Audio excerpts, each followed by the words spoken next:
Out of nowhere, she gets a knock on the door. When my mom opens up the door, the gentleman on the other end, he hands my mom these legal documents. She starts flipping through the pages, and then she realizes that the property is going to foreclosure. She picks up the phone and she calls them up. And she goes, "Hello? Oui, this is Marie. Yes, I received the papers in the mail. It says that the property is going to foreclosure. But I don't understand. Every month I pay the landlord on time. Every month I pay him. I don't understand why the property is going through foreclosure." The lady on the line could tell that my mom sincerely did not understand what was going on. She said, "Oh, Marie, even though you've been paying the landlord money every single month on time, the landlord has a mortgage. The mortgage is attached to the property. Because of that, the bank has the right to foreclose. And so, ma'am, the property is going to go to foreclosure." And so my mom asked her, "Do you think that maybe I can go to the foreclosure sale?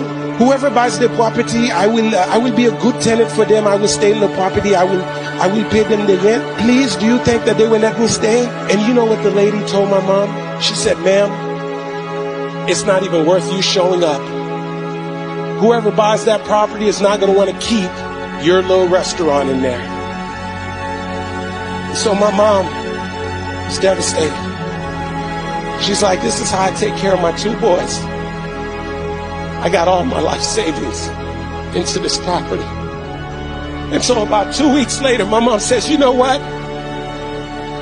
I know that sometimes you don't just have to listen to what people tell you." My mom shows up to the foreclosure sale.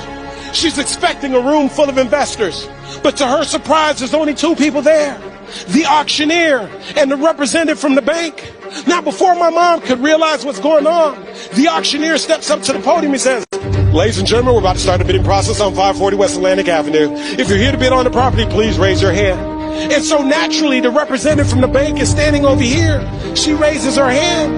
My mom, who had no intentions on bidding on the property, doesn't even know how this thing works. My mom decided to take an act of faith and raise her hand. The auctioneer said, "Very well, we're going to start the bidding process at 30,000. Can I get a 30,000? The representative from the bank is standing here, says 30,000. My mom's still in the game. No money. 35,000. It gets over here to the banker, and banker says 36,000. This goes on and on. Now they're in the 40s. Now they're in the 50s. Now they're in the 60s. Now they're in the 70s. It gets over here to the banker, and banker says 76,000. Now my mom's like, "I might as well have some fun. I don't have any money anyway. We must be playing with some Monopoly money."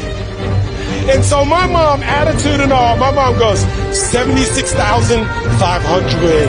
The representative from the bank is standing here with a clip pad. She picks up the clip pad and she says nothing. The auctioneer's got to keep the process going. He goes 76,500 going once, no answer. He goes 76,500 going twice, no answer. He goes 76,500 sold to who? My mom, the woman who had no intentions on bidding on the property. And so my mom is excited she won the bid. And then she's like, "Wait a second, I actually have to have the money."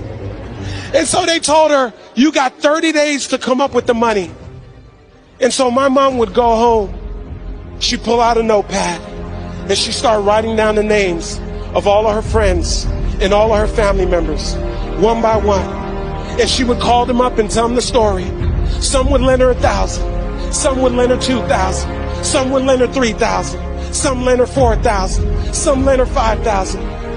And she's 3 days away. And she's still $30,000 short. My mom's thinking, maybe this isn't meant to be. And then her telephone rings. And it's her friend Yvonne's. And when her friend calls her up, my mom says, "Yvonne, no, it's too late. I have 3 days. I still need $30,000. Yvonne said, "No, Marie, listen. I know you've been calling us. But me and my husband, we've been saving up money to buy a house. We heard you call us. We heard the voicemails. Right now, we've saved up $30,000. We prayed about it. We talked about it. And we want to lend you the $30,000. So my mom would go and get the money from Yvonne's and all of her friends and all of her family members. And she would drive over to the bank and get a cashier's check. She would get back in the car, drive up to Palm Beach, look at that big, thick cashier's window with the little hole at the bottom. My mom would probably take that cashier's check and slide it through the little hole. And that day, my mom went from being the tenant to being the landlord, all because she was willing to show up. And so here's what I say to you.